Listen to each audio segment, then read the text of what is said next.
We've got you covered all season long. Welcome to the BCSN Nation podcast, powered by Buffalo Wild Wings. All right, here it is, Season 3, Episode 26 of the BCSN Nation podcast, powered by Buffalo Wild Wings, the greatest of all time. Switching it up Justin on with me. the change up. He didn't know what to do there. All right, gentlemen. Rhett got to talk about it on Friday. He got his moment in the sun, his favorite moment of the season. I want to know now if you have a favorite moment of the season. Dion, you can go first. Can I go with what's going on now? I'm down. Because Sure. This is your favorite moment. I can't tell you no. Okay, and I got a couple of them since we're going there. I like what Maumee Valley and Napoleon. Well, Maumee Valley, obviously, they took a loss.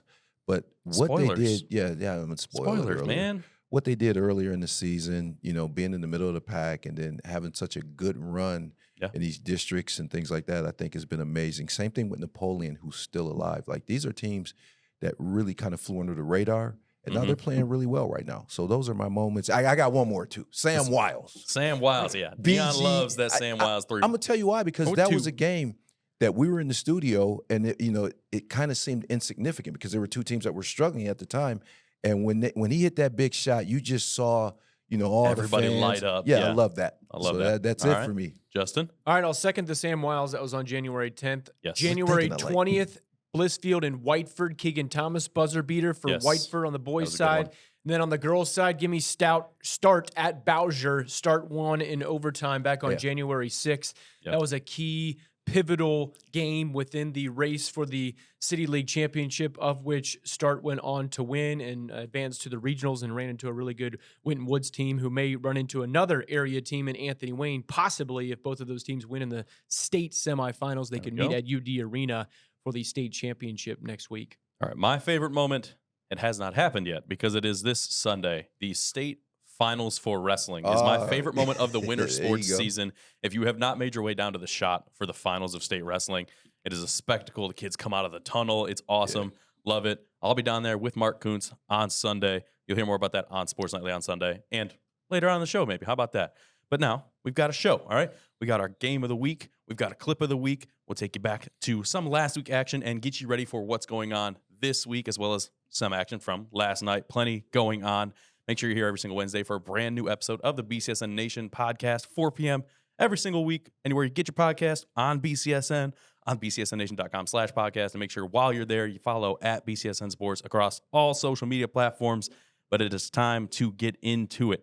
We'll start on the girls' side of things, all right? We'll go with the two teams from the area that have already punched their ticket to the Final Four. There are other teams with hopes. We'll start on the D3 side of things. Notre Dame taking on Purcell Marion down from Cincinnati. And then you see on the top half of that bracket, you've got Brush taking on Avon Lake, the 2-1 seeds. But Notre Dame taking on 3-time defending state champions. A tall task for Coach Galloway and those girls. 100%. Notre Dame has beaten Springfield, St. Ursula, Central Catholic, Ashland, and Granville to get to this point. Definitely the biggest challenge awaits the Eagles. Cincinnati Purcell Marion, as you mentioned, 3-time defending state champs. They have a girl named Dee Alexander. She's been Ohio Miss Basketball the last 2 seasons, not just once, but 2. And she is going to stick in her hometown. She's going to play at the University of Cincinnati. Someone of her caliber could have had the choice of the likes of Notre Dame, South Carolina, UConn, higher level programs than what currently University of Cincinnati is. But, sometimes you want to go where you're comfortable and go where you have a good fit. And Dee Alexander has that apparently with the Bearcats. But I think that this Purcell Marion team is similar to the team that Start played in Winton Woods in Division II. So I think that this is definitely going to be a challenge, but something that Travis Galloway has faced top-tier talent before. But I think that they have some weapons, but across the board, I think if you're stacking these guys up, girls to girls, in a starting 5, Dion, I think that Purcell's going to have in some cases, a significant edge. They do. But what I like about Notre Dame is that they hang their hats on defense, okay? And I saw the interview where they said, hey, we don't really have a star player. We kind of do it by committee. But I think Nina Sims has done well, Kaylee Thames. And there's also one more person I want to mention, Brooklyn Armstead, okay? the last 3 games, she's been 13 of 24 from the 3, coming off the bench. She's only a sophomore. Right. So, to me, that bodes well for them. If they're hitting shots, if they're defending, I think they have a chance. I mean, whenever you make it this far, and Coach Galloway has been there before, so he has experience, anything can happen. Yeah, when they're playing tough defense like they did against Granville, right? 17% from the field, Granville shot. Meanwhile, Notre Dame was on fire from three-pointer. You talked about Coach Galloway. 9th time he has taken this team down to that state Final Four at least. Justin, you had another point. Yeah, and Notre Dame took on Gabriel Richard in league play 3 times. I think that is what Coach is going to have to go back to as far as the caliber of talent, because, I mean, they were up by 20 in both of their regional games, which, is a drop in the bucket for those who say, hey, it's watered down as a result of going from 4 divisions to 7 divisions, but that's a topic for another day. But you also throw in Jade Battle, Bella Calcamuggio as well. Seniors. So I think they're going to have to rely upon them. Everyone's going to have a grade A type of game in order for them to beat a talented Purcell Marion team. As one would expect once you get down to the state Final Four, we've also got a Division II team. We've talked about them all season long, making their way down. Now we can hit that bracket. Here we go. D2 state semifinals. You've got Olmsted Falls and Anthony Wayne taking it on the top half of that bracket, and then the winner will get Big Walnut and Winton Woods, who Justin mentioned could be the matchup with Anthony Wayne. This one's Sunday, 4 p.m. The Generals might have had maybe a great wake-up moment in that game with Hudson. They started that game ice cold from the field. Couldn't find, it was a lid on the basket. And then the second half was a completely different team, the Anthony Wayne we've seen all season long. And I think the big thing in that game is the way Hudson came out. You saw every bucket they made on Friday. Everybody in that arena was losing it because they were playing Anthony Wayne. They were going to beat Anthony Wayne. And then Anthony Wayne woke up.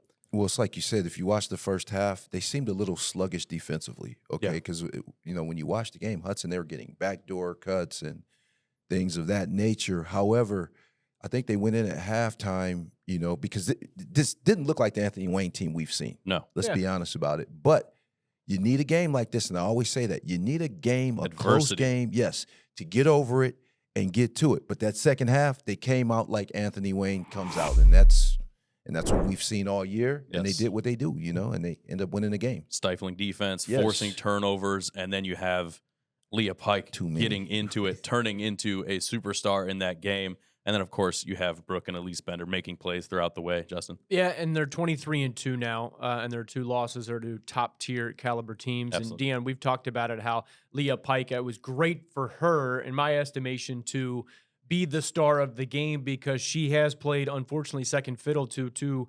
higher-level basketball players in Elise and Brooke Bender. But Leah Pike showed she had no fear. That's what I liked out of her. She quick trigger, an appropriate, it's not quick trigger because that comes with a negative connotation. Confident trigger. I think a confident trigger and, hey, hand in my face, I don't care. I'm going to drain this 3 on you.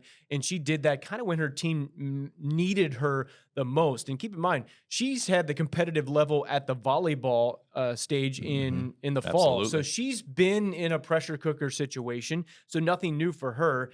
But with Anthony Wayne, and let's keep in mind, to think that everyone is going to skate their way to a state championship, you're not winning by 40, it ain't happened. by 60. Like, that's part of competition. We quite honestly don't want to see that because then it's really watered down type of deal. So you're bound to face some good competition. These are high school kids. You can go cold. It's basketball. We can't say, any day anybody can win, and then you expect the team that's supposed to win by 20. You can't have both ways. But the players like Sophie Smith, Kennedy Hill, Leah Pike, Addie Hill, Lauren Bredeman, Elisa Brooke Bender, Corin Volts, I think similar way. If they want to cut down the nets at the end at UD Arena, just like we talked about Notre Dame Academy, all of those girls are going to have A-level performances in the state semis and state finals. And go ahead. I was going to say, but that's what we said earlier in the year. That's what made them so good because you didn't always have to rely on Elise. Now, Elise is obviously Elise is going to do what talent. Elise is going to do. Yeah. Exactly. We know what you're going to get out of her. But if she's not on, if Brooke's not on, we knew you had Leah Pike. You knew you had Brenneman coming off the bench and doing some things. So we knew that they had a team, not just a couple players, but they have a total team. And give her a moment in the sun. You talked about Sophie Smith. She's also the all-time leading assists leader in Anthony Wayne history. You've got Brooke Bender putting up points. You've got all these other players. And we've also got a player of the week from Anthony Wayne, Leah Pike. You see it coming up. Player of the week from Sean's Irish Tavern. It was an ice cold first half. 5 of 34 shooting is what Anthony Wayne was in that first half. They come back in the second half, outscore 34-15 to pick up that win over Hudson. But it was Leah Pike, the catalyst of the offense for the Lady Generals. 48-32 the final. She had 14 of her 18 points in the second half. Coach Jamie Carter explained Leah as the silent assassin, and that might be my favorite explanation of any player throughout the season that has won this award, gentlemen. Yeah, she's been great. I think she's versatile. She's a well-rounded player. It's not just, I'm going to play offense and play C-level defense. I mean, she will toe the line. What I also like about her, Dion, is she's got a Ball State volleyball scholarship in her back pocket, and she said, yes, sign me up to be a part of the basketball team. We are in the middle of travel volleyball season outside of the fall high school-based volleyball season.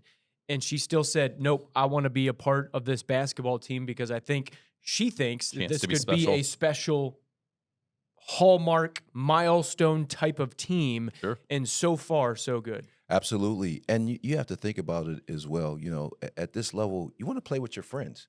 And that's what you want to tell a lot of guys who turn into specialists and that sort of thing. Like, hey, she loves basketball, and you could see it in her interview. She enjoys playing. But her best sport, or I shouldn't say her best sport, but her sport that's going to pay the bills right now is going to be volleyball. But hopefully, and she's only a junior. Yeah. So next year she comes back, she's the leader of the team. Absolutely. Leah Pike, shout out our final Player of the Week winner from Sean's Irish Tavern. We got some Tuesday night action to get back into. Cisco, change it up. Here we go. Last night, Division VI regional semifinals. Maumee Valley taking on Colonel Crawford. You talked about at the beginning of the show, Dion, the postseason run that Maumee Valley put together, the athleticism across their team between Kieran Stokes, Jabram Price, Ty Lewis, all those guys, unfortunately comes to an end, 48-41, the final score. Colonel Crawford on a run, 24 in a row. They haven't lost since the season opener, which they avenged later in the season. They lost to Crestview, then beat them. And Kieran Stokes put on his best performance, 25 points. And this is a team, though, that we're going to give their flowers for a great season this year, but they're young. They are dangerous when things continue in the future, Dion. Yeah, they're a year ahead of schedule. Yeah, if we're being honest about it. But the thing is, if you watch, I think Colonel Crawford, they get off to a good start. Sure. And that's what happened. The second half, the game was played even though it's only, a 7-point, 7-point spread. But they, the first quarter, I believe they went down maybe by 5 or something like that. And a team like this, you don't want to give them a fast start. Yeah. But Kieran Stokes has been very consistent throughout the year.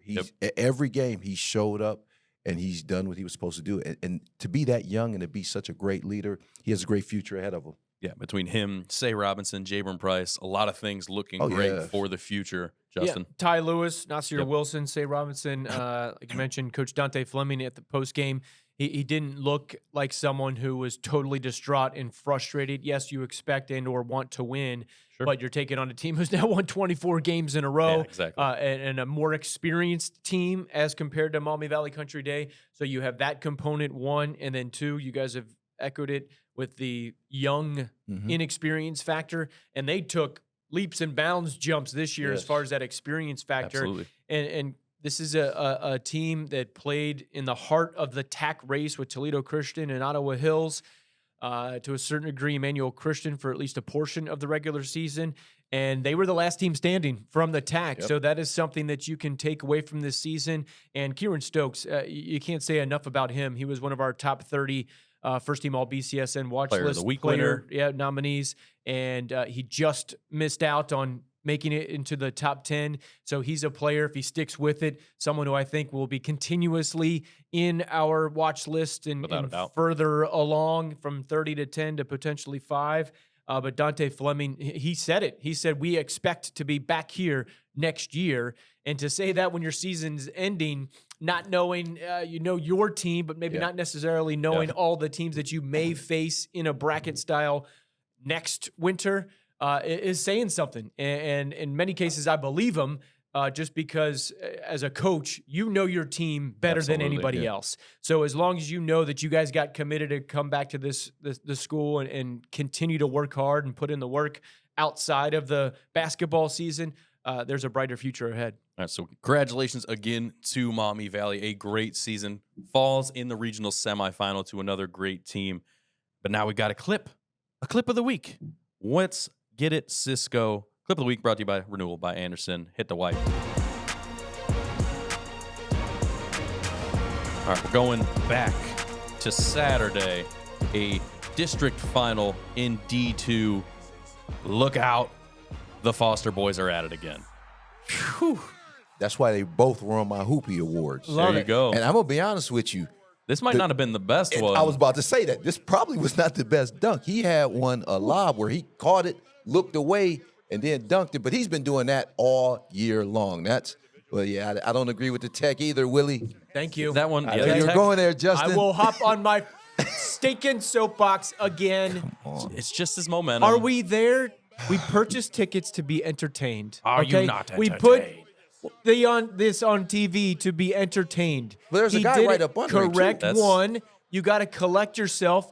I don't want a top-tier player messing his ankle up in the middle of the district finals. Okay, his momentum carried him underneath. He let go. And he let go. Yeah.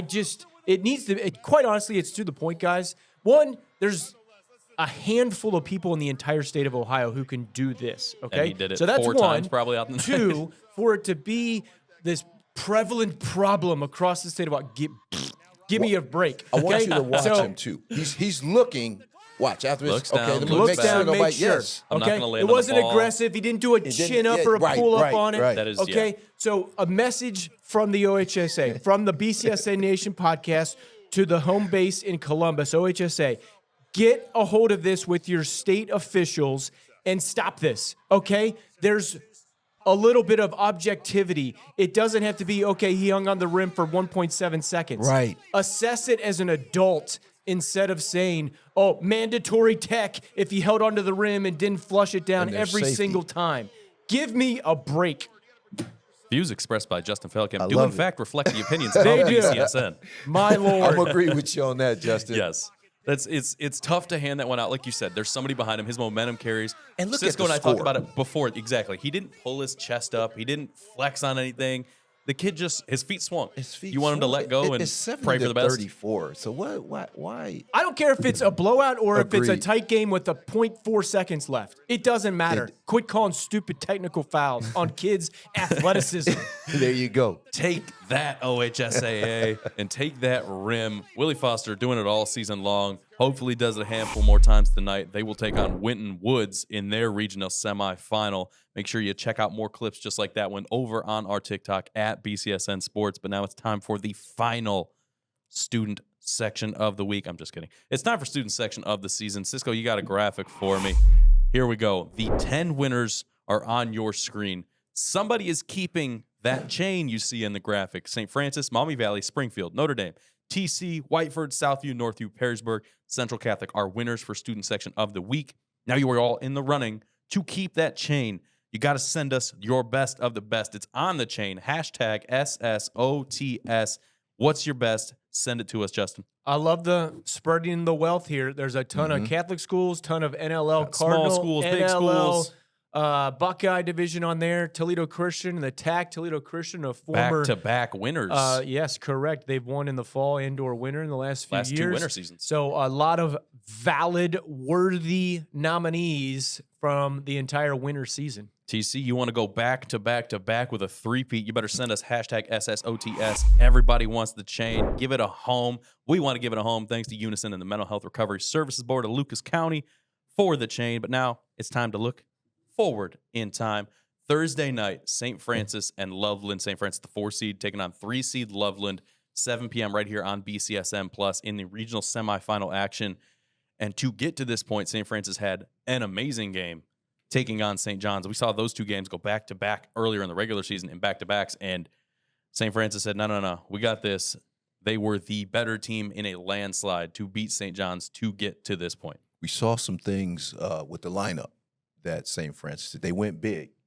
And played bully ball inside. Yeah. And I'm going to tell you something. To me, this team is reminiscent of the South Carolina team of a couple years ago that won the national championship. Okay. They didn't do it by three-pointers. They did it by going inside out to Leah Boston, and it worked everything, which is what they should do with Alan Horton. Yeah. Because I don't think anybody has stopped him. He stopped himself by getting in foul trouble. Yeah. But in terms of when they working inside to him, that opens up everything. And I said this Friday, I said, this may be one of the more complete teams lineup-wise in this tournament. So I think they got a great chance to win this game. And there's a lot of experience on that team. You talk about Jamison Heck. Maybe he's not filling the scoreboard, but he is calm, cool, guards, collected. Raheem Brown, Polnitz, that always seems to make a play for the young guy. The big thing for me was watching that game in the first quarter, in the first half, and seeing Logan Horton get in on it too. They went big. He was in control down low. Alan Horton was in control. Polk played a great game inside in the paint for them. And then shots weren't falling for St. John's. And that bodes well. If they can continue that recipe against Loveland, things look like they're going to go well. Yeah, Alan Horton, 18 points, 19 rebounds. 19 Coach boards. Kaczmarek told me he had 12 offensive rebounds, 5 assists, 4 blocks, and 1 turnover. That's a pretty healthy stat line. And I think when you're doing that, especially against your rival in a packed gymnasium, Sullivan Center at Central Catholic, that's kind of special for St. Francis to win a district title on an opponent's home floor, albeit a neutral location. But they're taking on a Loveland team now. First trip to the regional since 1993. Yes. East side suburb of Cincinnati. This game's Thursday at Elida at 7 o'clock. We got Chris Schmidbauer and Kyle Linehan on the call. It's live on the BCSN Plus app, so make sure you tune in if you can't get down to the game. Coach Kaczmarek said they got to get paint touches. And when I thought about this, or what was interesting, he said not necessarily just getting the ball down to Alan Horton or any other bigs down low, by penetration as well. The guards can get into the paint and create some passing lanes by doing that. They said they got to defend the 3 and then use their size to win the boards. And you brought up some of the key components for them on the player personnel side. Raheem Brown, he's just such a fun player to watch. Yes. Okay, like he's one of those glue guys who's going to be out there in the crucial moments of the game. 1,000% effort all the time. Correct. Whether you're talking in football pads in the fall or basketball uniform in the gym in the winter, he finds a way to make winning plays. And that, Dion, is invaluable to a coach when you can count on a guy. It's one of those things, like if I give Carnes an assignment for us here, I don't have to worry about it because I know he'll take care of it. If I'm a coach, I give it to Raheem Brown, and he's on the court. Yeah. I know he's got our team's back. I know he can deliver for us. He's going to make the Chris smart Polnitz, play, whatever. And again, there are some seniors on this team. We've talked about some of them, but another team like Maumee Valley Country Day is St. Francis, who's getting valuable postseason experience. Yes. And you know what? The blueprint for this, guys, Coach Kaczmarek did this at Cardinal Stritch, at a smaller school, but still a Catholic-based school, a co-ed school, now at an all-boys school at St. Francis. But they got to the state semifinals when he was at Cardinal Stritch. And he's duplicating in many respects in a similar timetable. I know they're not yet to the States, but still a reputable program year in and year out. And he coached in college too. So, I mean, the guy has a ton of experience. But I'm going to agree with you. I like Raheem Brown. He does a lot of the intangibles, things that don't show up kind of in the scorebook, just going hard every play. Polnitz is young. He's starting to mature a little bit. But Jamison Heck too, guys. We can't talk about. Yeah. Yes. We can't understate what he's done over his 4 years. Yes. He's been an incredible leader, and you need that type of leadership going down the stretch. And to me, he's been outstanding in that role. He's a guy that gets you points, but he doesn't have to get points. He'll guard somebody. He'll be anywhere you need him to be. On the floor. Do the right thing. He directs traffic. He's the guy that directs everything. Catch that Thursday, 7 p.m. on BCSN Plus. But it is time for Game of the Week, brought to you by Dunn Chevy in Oregon. Cisco, you know what to do.